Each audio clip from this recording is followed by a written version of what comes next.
Deep in the lush, green heartlands of Nigeria, nestled among rolling hills and towering palm trees, there was a small village called Amufi. It was a peaceful, simple place where the locals made their living as farmers, traders and craftspeople. While Amufi may have seemed unremarkable to outsiders, this humble village had a great hidden treasure, a young woman blessed with an extraordinary gift for dance. Her name was Nneka, and from the moment she could walk, it was clear she moved with uncommon grace and rhythm.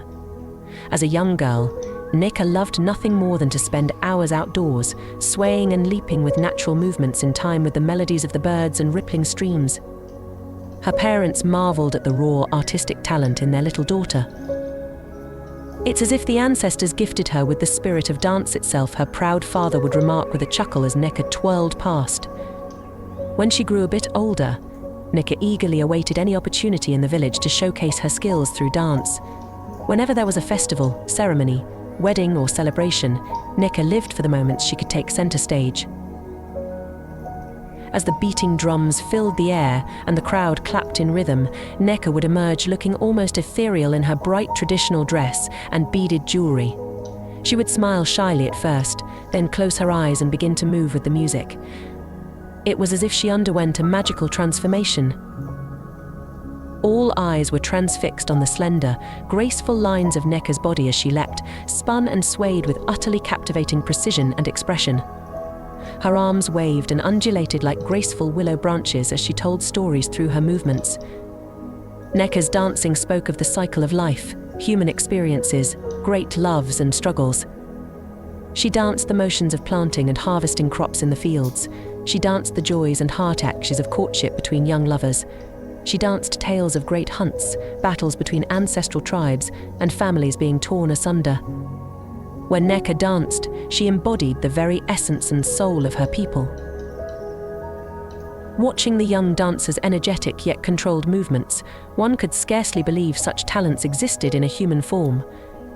Nneka seemed to glide across the ground with the effortless fluidity of water flowing in a stream. Her contorted shapes and poses were like something out of a dream. Many in the audience could not help but be moved to tears by the raw energy and emotion she poured into her performances.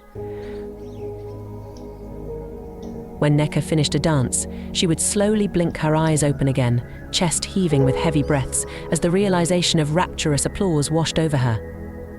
Though sweat glistened on her smiling face, she never seemed fatigued, simply blissful to have been able to share her gift with others. As word began to spread to neighboring towns and villages about the extraordinary dancer named Nneka, people started making trips to Amufi simply to witness her talents for themselves.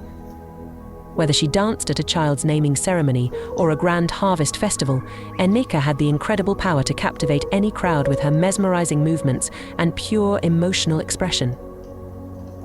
She dances like the river flows, the villagers delightedly remarked about their beloved Nneka, so full of life, grace and naturality.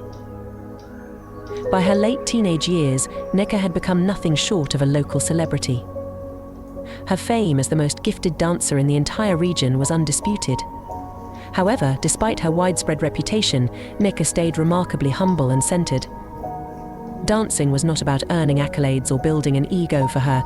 It was quite literally her life's calling and greatest joy, as rudimentary as breathing itself. "I do not dance to be praised or revered," Nneka said with a shy smile one day as admirers gushed over her latest performance. "I simply dance because it is as vital to me as the air I breathe. The movements come from a sacred place within, a space where spirit and body become unified in artistic expression." On one particularly auspicious day, Nneka's unique talents would be noticed by an extremely important admirer. They say great things are often born from humble beginnings and chance encounters. For the brilliant dancer of Amufi village, such a fateful meeting was about to change her life's trajectory in the most extraordinary of ways. The young prince of the powerful and prosperous Kalu kingdom, Chidi, was making a routine trip with his royal entourage through the outer rural territories of his realm. It was important for him as a ruler to stay connected to his people, especially those living in poverty-stricken areas. Prince Chidi was greatly loved for his wisdom, humility and care for his subjects. As the prince's caravan passed through the village of Amufi, the sounds of energetic drumming and music filled the air. Prince Chidi was instantly intrigued. He could sense this was no ordinary celebration taking place. There was something uniquely special and magnetic drawing his attention. "We must stop and explore the source of these rhythms," the prince insisted to his advisors. "It would be impolite not to pay our respects to the villagers." So the royal guests secured their horses and followed the enchanting sounds to the heart of Amufi. That's where they came upon a large gathering of villagers watching a remarkable scene. A slender, copper-skinned young woman was dancing with absolute brilliant skill and uninhibited passion. Prince Chidi was struck dumb by the impressive vision before his eyes. Never in all his years as a ruler and world traveler had he witnessed such a naturally gifted dancer. The sheer artistry, control and expression Nneka poured into her movements was like nothing he could have imagined. As the drums pounded and Nneka gracefully leapt, spun and contorted herself into one impressive shape after another, Prince Chidi felt himself becoming utterly transfixed. He watched with widened eyes, scarcely breathing, almost afraid that so much as blinking might cause him to miss even one moment of the incredible performance. "Her skills are superhuman," he whispered in disbelief to an advisor standing nearby. "Surely the gods themselves have blessed this young woman's ability to turn dance into a transcendent art form." When Nneka's performance finally came to an end amid thunderous applause, Prince Chidi immediately insisted on being brought before her. Though dripping with sweat, Nneka's smile was radiant with humble accomplishment. She gave a confused look as the prince's royal advisors urgently waved her over to greet their esteemed leader. The striking and elegant Prince Chidi warmly took Nneka's hands in his and gazed at her with true admiration and wonderment. In his eyes, the dancer seemed to glow with an almost ethereal quality of light and grace. That was prodigious, transcendent, the most impressive and impactful dance performance I have ever had the privilege of witnessing in all my years, said the prince sincerely. I did not know such talents could exist in the body of a mortal human. Nneka's heart fluttered at the prince's effusive, poetic praise. She suddenly felt very exposed, too aware of the dripping sweat and disheveled appearance of her clothes and hair. Dropping into a low curtsy, she found herself struggling to formulate words. "You honor me greatly with your kind words," Your Highness, Nneka finally replied softly, keeping her head bowed. "I am just a simple village girl who has been blessed with a passion to dance since birth. My skills are mere glimpses of the beauty and spirit of our rich heritage and culture." "Simple village girl," the prince scoffed with a dismissive wave of his hand. "Surely you understate your virtuosity and unique talents. To watch you dance is to experience the heights of human artistry, expression and spirituality." Prince Chidi felt an odd yet profound stirring in his heart as he continued to admire Nneka's humble countenance and quiet dignity. An undiscovered, raw diamond whose brilliance was only just beginning to be unveiled to the world. In that fateful moment under the swaying palm fronds and billowing clouds, Prince Chidi knew his life, as well as this remarkable young dancer's, was about to be forever altered. He could feel it in the electricity of the thick air and the way his heart pounded with inspiration.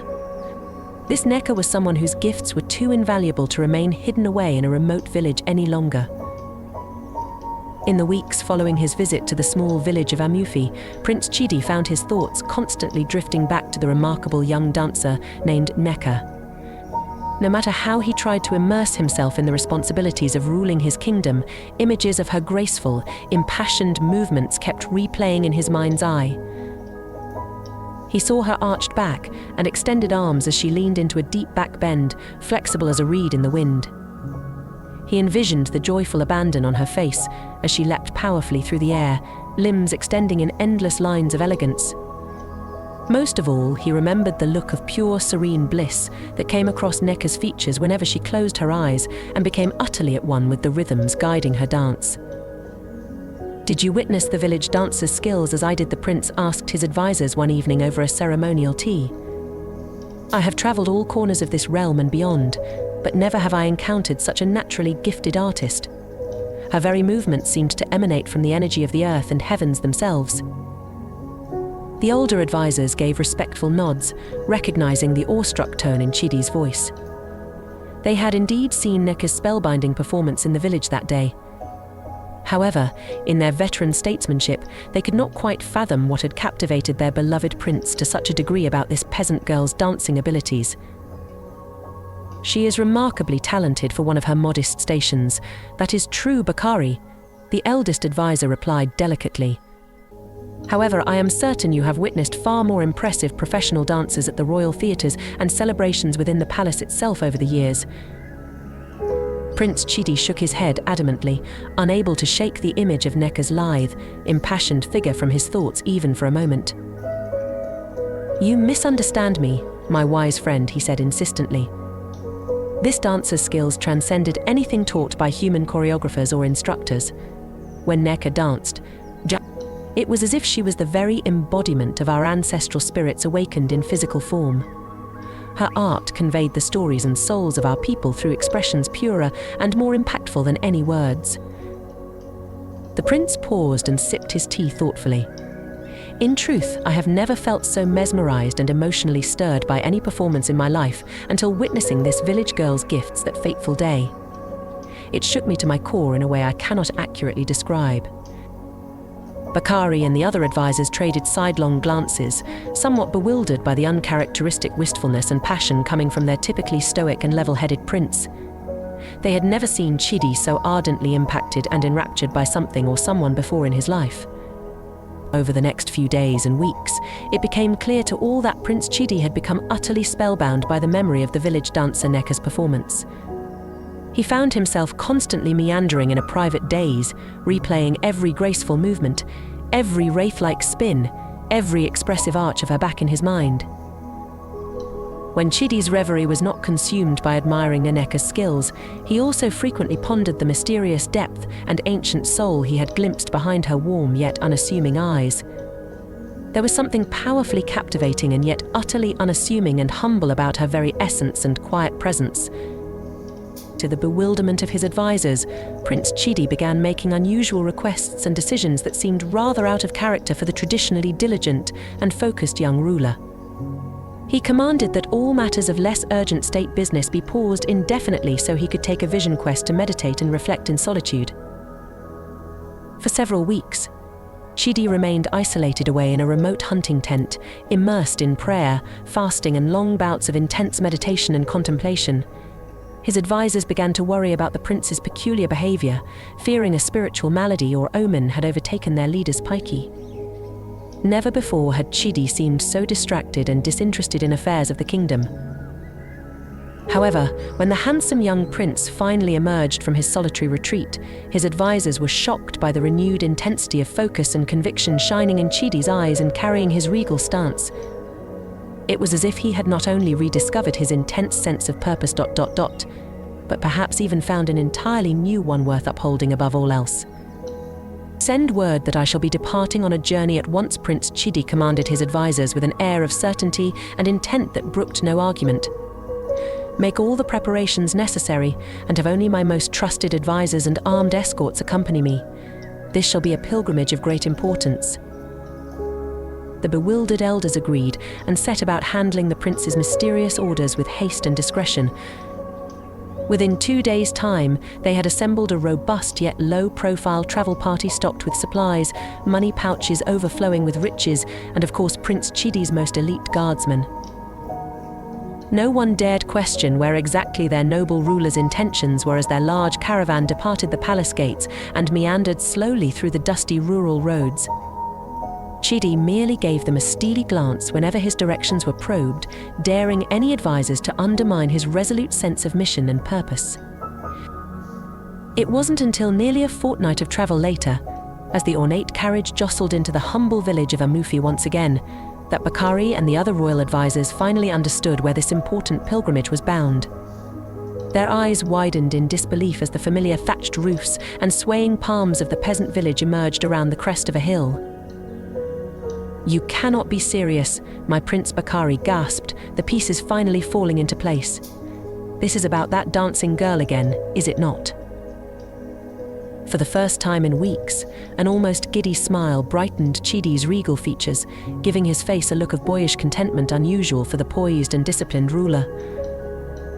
It most certainly is, my astute friend, he replied without a shred of shame or contradiction, and I shall not be deterred in my undertaking, no matter your protests. With that, Prince Chidi waved his advisors away and disembarked the carriage alone, gesturing for his armed escorts to remain behind. As he began strolling alone through the dusty streets of Amufi, regal robes swaying gently in the breeze, more than a few villagers stopped in their tracks to gawk at the obvious nobleman and his unexpected presence. Chidi continued on undistracted and undeterred until he spotted the warm, familiar figure of Nneka carrying a basket of bright fabrics, likely just returning from the village weavers. His heart leapt into his throat anew as he drank in her modest beauty, the gentle sway of her slender figure, the warm radiance of her smile, and those ancient yet vibrant eyes that seemed to pierce straight into one's soul. For a brief moment, Nneka did not seem to recognize the finely dressed noble striding toward her purposefully through the village paths. But then her eyes widened in surprise and she hastily dropped into a low, awkward curtsy of respect, nearly dropping her basket. "Prince Chidi," she stammered, clearly rattled by his unexpected arrival. "This is... I did not think we would ever have the honor of your presence here again." Chidi smiled warmly and raised her back to standing with a tender grasp under her arm, keenly aware of her sudden trembling nerves, yet charmed by her humble decorum all the same. "Please, there is no need for such formalities between us, my lady," he replied with a reassuring tone, clasping her hands eagerly between his own. "We are ... our worldly kindred spirits, you and I, bound together by something far greater and more cosmic than mere titles and social standings." The confused young dancer's eyes flickered quizzically over Chidi's intense yet gentle countenance and rapturous demeanor. She felt her heart pounding in her ears at his strange words and peculiar spiritual energy radiating between them like an electrical charge. "I don't understand, Your Highness," Nneka replied, her voice little more than a breathy whisper. "Why have you journeyed all this way alone, simply to..." But before she could finish her sentence, Chidi reached up to cup Nneka's face tenderly between his strong yet delicate palms. Her breath hitched as the smouldering intensity of his G. Nneka stands frozen, Prince Chidi's hands gently cradling her face.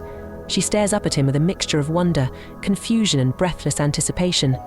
"My dearest Nneka... I journeyed here once more because I can no longer deny what my heart truly yearns for above all else." He pauses, searching her wide eyes imploringly. "You have awoken a part of my spirit I never knew existed until witnessing your dance. A profound connection to the transcendent energy and beauty of our ancestors. Please, allow me to share the truths that have become clear during my pilgrimage of self-reflection." Chidi takes Nneka's trembling hands firmly in his own. "You are a rare, priceless gift to this world, Nneka, a living embodiment of our heritage and the ability to express it through the most sacred art form. One which I now realize has been missing from my life and my kingdom for too long." He draws a shaky breath, squeezing her hands urgently, and said, "That is why I have returned to Amufi, to humbly ask for your hand. As my wife and Queen of Kalu, only you are worthy of uplifting our people through the transcendent power of dance." Nneka's eyes widen further in disbelief as audible gasps rise from the gathered villagers. And Nneka replied with uttermost surprise, "What are you saying, my prince?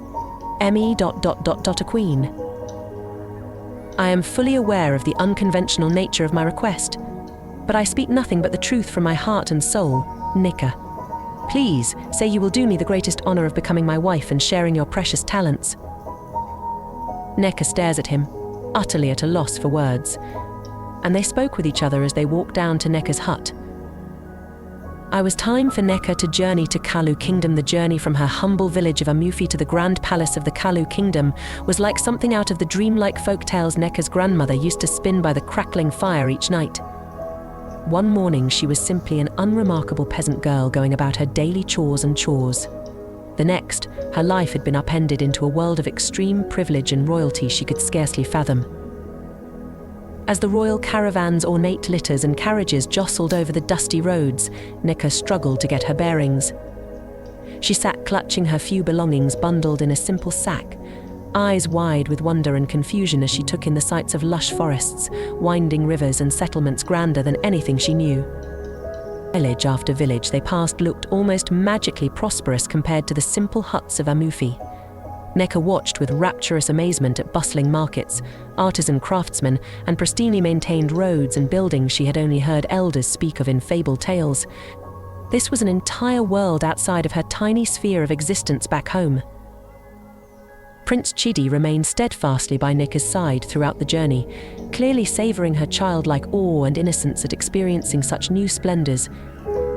He guided her with an endless well of patience, explaining aspects of royal life with tenderness and care, as if handling a delicate fledgling creature. By the time the caravan finally crested a long ridge and offered Nneka's first glimpse of the Kalu Palace itself in the distance, the dancer felt physically trembling with nerves and disbelief. The grand estate was like something conjured from myths, impossibly sprawling and majestic with towering white spires, lush flowering gardens, and a high outer wall that seemed to go on endlessly. She trailed off in wonder, struggling to find her breath. Chidi gave her hands a reassuring squeeze, a warm smile crinkling the corners of his eyes. "This shall be your new home, my dear Nneka, a place befitting someone of your special talents and limitless gifts." As Nneka's litter passed through the palace's exquisitely carved front gates, she immediately found herself gaping in disbelief at the lavish splendor surrounding her. Dozens of finely garbed servants and advisors lined the entry path, all of them eyeing her curiously. High courtyard archways were intricately painted with serene nature scenes and deities from the ancient times. Plumes of fragrant incense wafted through the air from courtyard censers, making Nneka's head spin. Over the next few days, the village dancer felt completely and utterly overwhelmed by the fast pace of her new royal life. While Prince Chidi ensured she had her own personal wing of chambers and dedicated staff of maidservants, it was not at all enough to ease Nneka's jarring transition. She found herself paralyzed by nervousness at having to follow strict protocols for her bathing and grooming rituals, dressing in extravagant robes and headdresses, and taking prim etiquette lessons from Chidi's mother, the domineering Queen Zamara. A few times she sheepishly retreated to the privacy of her lavish quarters, cheeks burning with humiliation after making some unforgivable social misstep as a naive village girl. "I do not understand this life," Nneka whispered with tears of frustration as Chidi found her hiding under a coverlet one evening. "You have asked the unthinkable of me to transform from a poor peasant into a refined royal consort." Chidi's expression turned serious as he sat beside Nneka on the luxurious bed, gently pulling the opulent covers aside. "I am deeply aware this transition cannot be easy for you, my dear. But I must remind you it was I who sought you out and begged for your heart, not the other way around." The prince paused, cupping Nneka's delicate face so she met his ardent gaze. "You are the greatest hidden treasure of the realm, no matter your background. And I shall move heaven and earth to ensure you have every resource, every opportunity to let your natural spirit and talents shine in this kingdom the way they deserve." True to Chidi's vow, the prince immediately set about ensuring Nneka had access to the finest instructors, advisors, and resources to nurture her inborn artistic gifts. Within a few weeks, his staff had built a private dance studio in a large courtyard garden, complete with a sprung wood stage and fine acoustics to amplify Nneka's movements. At first, the dancer felt almost shamefully self-conscious about allowing herself to slip so comfortably back into the familiar movements of her village festivities within the prestige of royal life. However, the shame quickly melted away into pure contentment once her limbs began flowing and arching with each drumbeat, flute trill, and rhythmic clapping of the accompanying musicians Chidi had assembled. It was as if a heavy burden had been lifted off Nneka's shoulders whenever she could lose herself in dance again. For those blissful hours, she no longer had to fret about being a village bumpkin lost in a sea of high society rules and expectations. She was simply herself, joyful, carefree, spiritually bonded to the transcendent energy of artistic expression. From his personal viewing area nearby, Chidi would watch Nneka's rehearsals with rapt adoration, his heart swelling with renewed certainty that he had indeed found his soul's missing piece worth risking everything to possess. There was no grander living art form than Nneka personified, he knew, and he vowed to share her talents and passions with every realm under the sun if needed. After only a few weeks of preparations, the young prince began making arrangements for his new wife's grand debut performance before the royal court and all of the kingdom's elite members. It was undoubtedly an unconventional and controversial prospect among the stodgy traditionalists who frowned upon bringing such a low-born savage influences into the cultural arts. However, Chidi would hear no arguments or protests when it came to providing Nneka with the opportunity to share her abilities on the biggest stage possible. Let the small-minded simpletons object and gasp at providing a peasant with such an honor. He had absolutely no doubts that one glimpse of Nneka's otherworldly skills would render all dissent moot. The night before the highly anticipated performance, Chidi found Nneka in the palace gardens, pacing fretfully as firefly flies flickered around her amidst the evening breezes. Though she had prepared intensively alongside the best choreographers and dance masters, it was clear she still harbored deep inner reservations and fears about revealing her humble talents to such high society crowds. "What if they hate me?" she whispered in a small voice as Chidi approached, wringing her wrists anxiously. "These are the most refined nobles, not like the accepting villagers I am used to. What if they find me uncultured and lacking?" Chidi drew the trembling Nneka into his strong embrace, stroking her long braids soothingly as he held her close against his chest. "You need not live in fear of their judgments or opinions, my dearest love," he murmured huskily against the crown of her head. "You were born to dance, born to reveal the beauty and truth of our heritage in corporeal form. You need only allow those sacred gifts to take the lead, and your very spirit will render all who doubt you speechless in awed appreciation." And indeed, when the night of the grand performance arrived in the lavish royal ballroom, Prince Chidi's words rang true with truth deeper than a clap of thunder. The instant the first drum beats began rippling through the air, all fell into a hush of rapt anticipation as Nneka emerged onto the stage looking radiant yet humble in a bespangled traditional dress that shimmered like liquid moonlight. Even those highest court nobles could not deny she moved across the stage with uncommon natural poise and elegance. As Nneka centered herself through a few deep breaths, she lifted her chin proudly, eyes fluttering closed as she surrendered herself into the core of her very being, a space where drum beats and melodies transcended the physical plane and became pure energy flowing through her body. From the very first sinuous sways of her hips and extensions of her arms, it was clear that some ethereal spirit for the dance had awakened within the simple village girl.